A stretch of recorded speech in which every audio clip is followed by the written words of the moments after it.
Hey there. So it's a cloudy, windy English afternoon and work has finished. So it's time to work out. And I'd like to take this opportunity to show you my ultimate minimalist outdoor gym.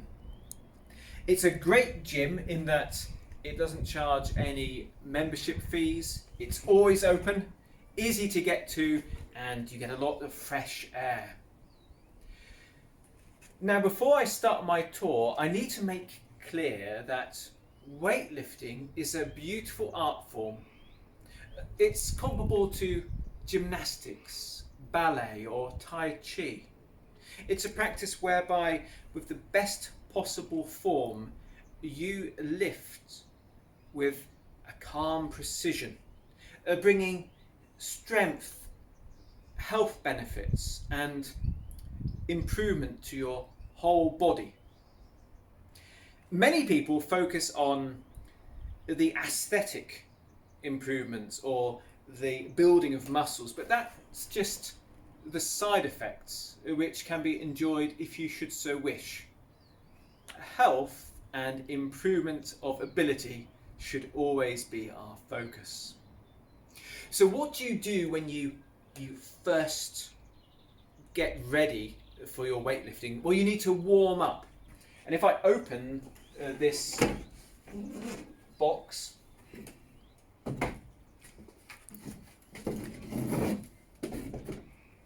then I should be able to find my normal means of working out all contained in here. So I almost always start with 10, 15, 20 minutes of skipping. Now, I don't do it here on the concrete, all that pounding up and down. I make sure it's on the grass or somewhere where I'm cushioned. And I just practice that skipping until I feel my body temperature raise.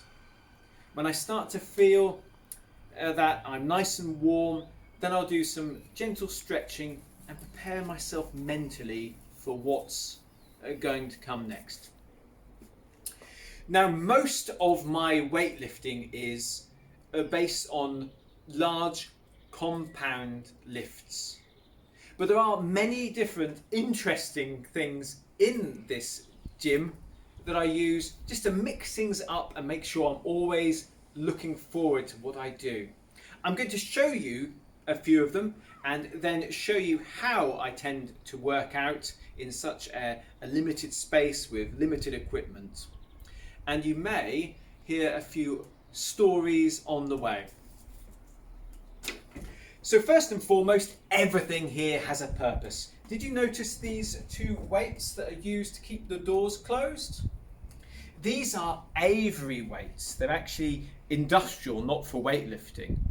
But I purchased them because I'd seen Chinese exercises using stone blocks where they have a handle built in them. And I wanted to practice how they swing them almost a bit like kettlebells. But you can also use them in other ways.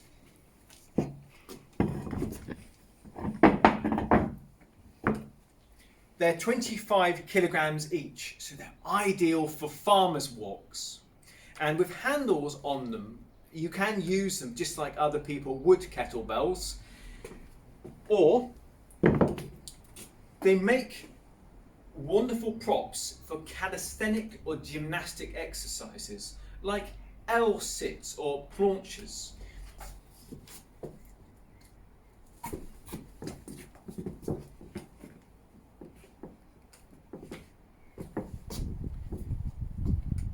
So often these objects become part of the workout, not just there to keep the doors closed.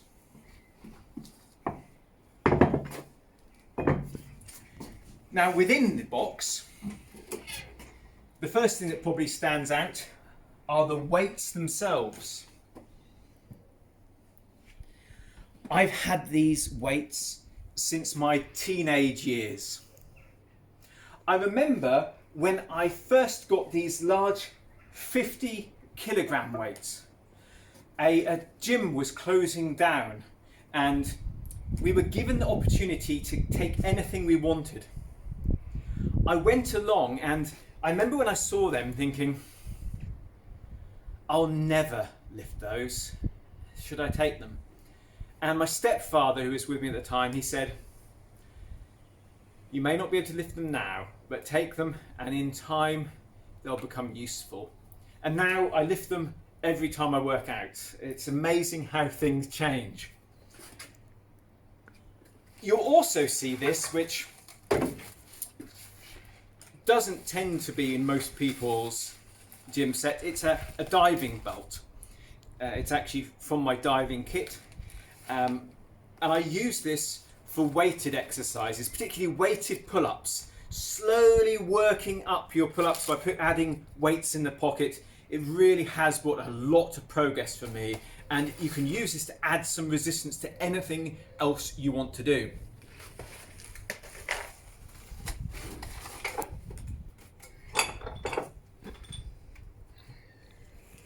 Now, talking about adding resistance to anything else you want to do, these are leg weights.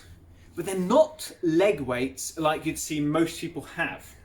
They're adjustable leg weights from the golden era of bodybuilding. So you've got these very heavy bits of metal that you can just slide in. I've also got these lovely elegant wrist weights, and they too have blocks of metal in them. You can't get these in the UK, so I picked them up when I was in Japan. Now here's a story for you. When I was young, when we were teenage and we were training for martial art tournaments, we came up with a wonderful plan. We put these leg and wrist weights on with no weights in them at all. And every week, just put one weight in each of them, slowly increasing the weights.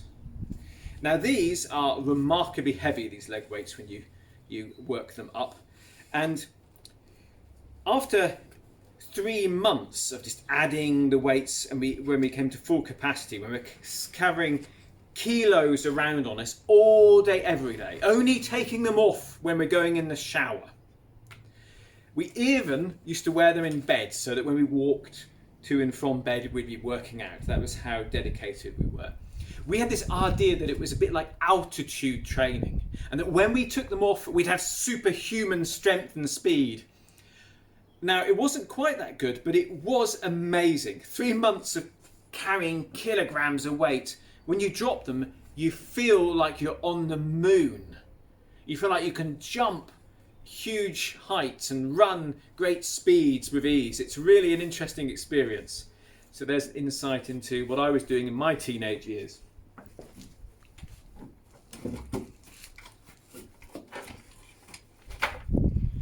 On the subject of eccentric equipment, I also have these bat hooks. You put these on your ankles and you can hang upside down. This is good for upside down exercises, but also inversions, very good for the spine, very good for the health. You may be wondering how I practice inversion with such a limited equipment. All be revealed soon.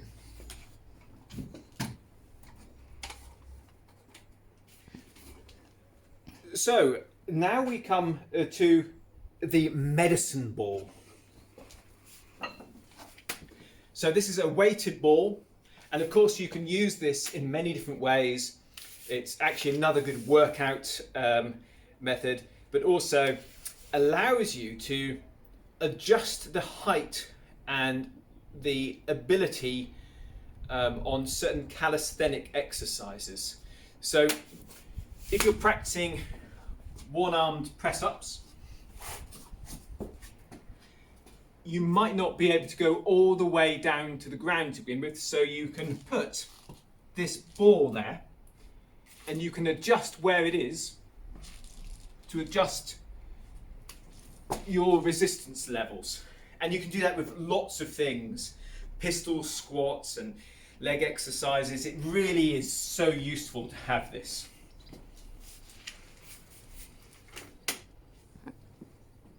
Now we're on to weights proper, normal weights. You need some very light weights, so you can add resistance to things like sit-ups and to other easy exercises. And it's nice to have some weights which are already set up with various resistance levels. That's on that teenage gym haul I told you about.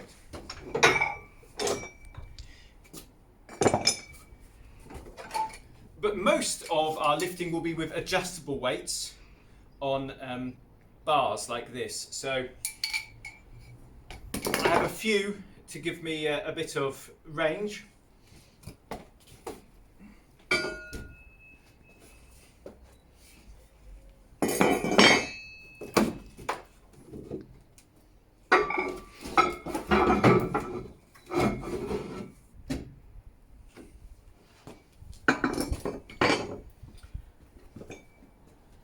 But most of what I do isn't done with anything I've shown you here. Almost all of my lifting is heavy compound lifts with a straight bar.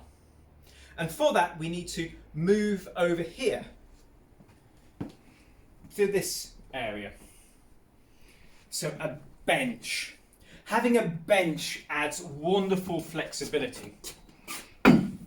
You can do step-ups on it, you can use it to sit on for seated exercises, you can use it for concentration curls, for flies, for bench presses.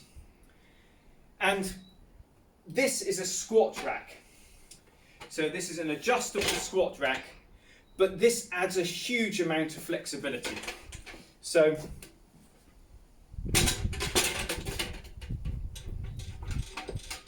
you can set it up like this.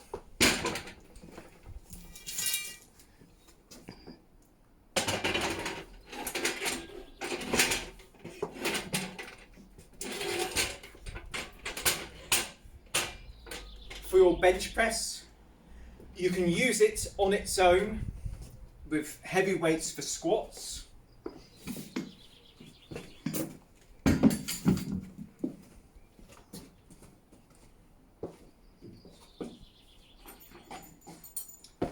So for anyone who's not experienced in weightlifting, the reason why you need this is because after a certain amount of time, your legs will be a lot stronger than your arms can lift.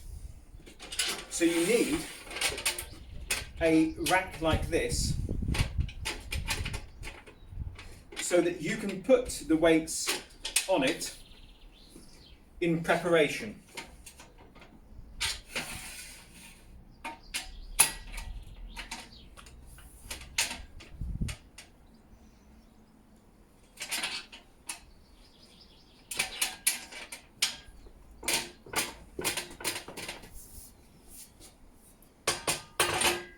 So you would put the bar on here and it'd be very heavily loaded up.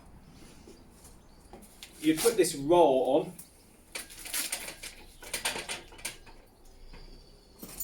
And you put your weightlifting belt here on. And then you'd be able to get under the weights to lift them up without having to lift them using your arms. So that's why squat rack is very useful. But you can use the squat rack in a very different, creative way. You can also use it and the bar on its own for pull-ups.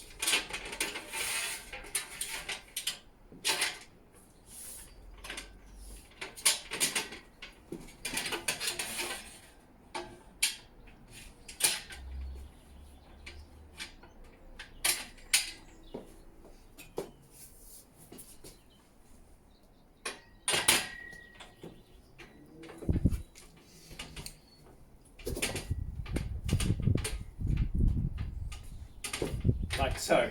So being able to lift yourself up on this bar allows you not only to exercise with your pull-ups, but you can also perform other exercises, hanging exercises, while you're here. and this gives you a lot of flexibility in your weightlifting. So what are most of the exercises I'm doing? They're with a combination of these objects and the weights. I'm performing deadlifts, squats, weighted pull-ups, bent over rows, bench press, military press. These heavy compound exercises, and I believe that this is far more efficient than what most people are doing at the gym and far more enjoyable out here in nature.